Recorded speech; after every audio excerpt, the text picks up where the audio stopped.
Hey guys, what is up? Welcome back to another episode here on Gladiator Disc Golf. Over the last couple of months, I have had several people post comments down below under videos asking about how to know when there's an issue in your throw, how to diagnose problems.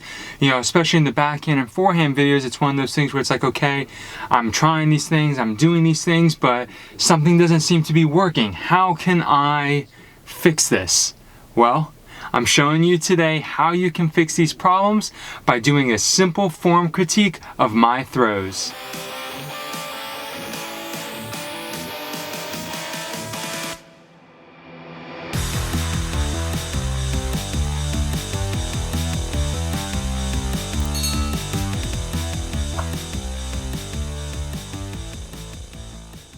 Alrighty guys, so before we get into a form critique and how to diagnose problems in your throw, make sure that you like, subscribe, and hit that notification bell. And definitely guys, you want to make sure you subscribe, because when we hit 4,000 subscribers, I have a very special announcement and an incredible giveaway coming your way. So make sure you subscribe, make sure you like, and hit that notification bell. The best way to diagnose an issue in your throw is to film yourself and then to watch that film afterwards. So let's go ahead and let's get into the video of me breaking down my throw and ways that I can improve. If I back up, I take my first step and then I have an X step. Now, one thing that I've noticed is that I have a bigger X step than I see a lot of pros have, and Danny Lindahl has made comments about having a smaller X step, and that is something I just noticed now that I will probably want to take a look at and work on a little bit, because if my right foot is there, my left foot goes all the way there, that's probably about 1.5 to 2 feet, I'm thinking. And from what I've seen with pros and what Danny Lindahl has pointed out, a good X step seems to be somewhere between almost 6 and 12 inches. So I may want to try narrowing my X step a little bit in the future. Technically, I've fully extended here. Technically, I have fully extended here, and look, my foot isn't even close to being planted yet. So that is a huge issue that I'm having with my power.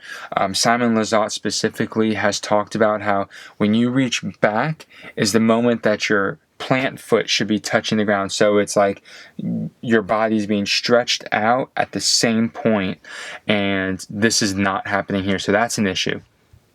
Same swooping motion, and you're going to see with the towel here something that shows that I'm swooping. Look at where the towel is. It's flattening, all of a sudden it's coming up. So there's literally this centrifugal force coming through, this almost spinning motion happening with the towel. And just think about when that's a disc and all the power that it's losing. I mean, it starts down, it goes up, it's down again. So there is a lot of energy and momentum being lost there because I'm not pulling on a single flat plane. So that's a big issue that I'm having with my throw here. Okay, so I have a disc here in my hand that it's my Champion Rhino. So I've warmed up with the towel. Now let's see what actually happens when a disc is in my hand. Once again, pretty big X step.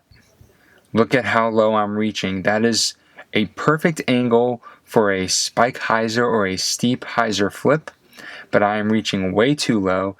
Look at when I fully extend where my foot is again. That's the same as the previous clip, so that's an issue.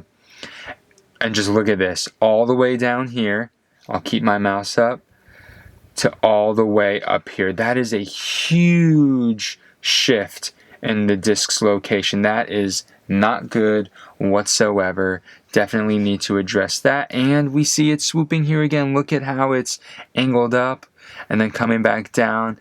You see a little wobble on the disc. I know it's kind of staccato right here, a little musical term, but it definitely has some wobble.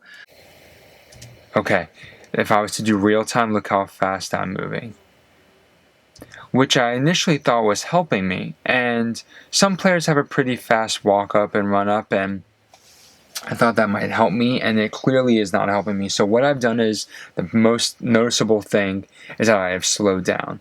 I've slowed down completely in my walk-up to where the only quick movement is going from my left foot to my right foot to plant. I have almost started just walking to take it nice and slow. The other thing that I'm doing is, taking some of my own advice from the backhand videos, and I'm watching. I need to go back to I used to watch it better than I'm doing now, but notice how I'm not looking at the disc. I'm looking at where I'm throwing. Okay, my head is already looking at where I'm throwing, and it's taking me off my line. I need to watch my disc as it comes across. I've started doing that, and I've already noticed significant improvement in hitting my line and in throwing a flat, straight shot and getting distance. So those are the two big things so far. I've slowed it down and I'm watching my disc come through. I hope you guys found that video super helpful.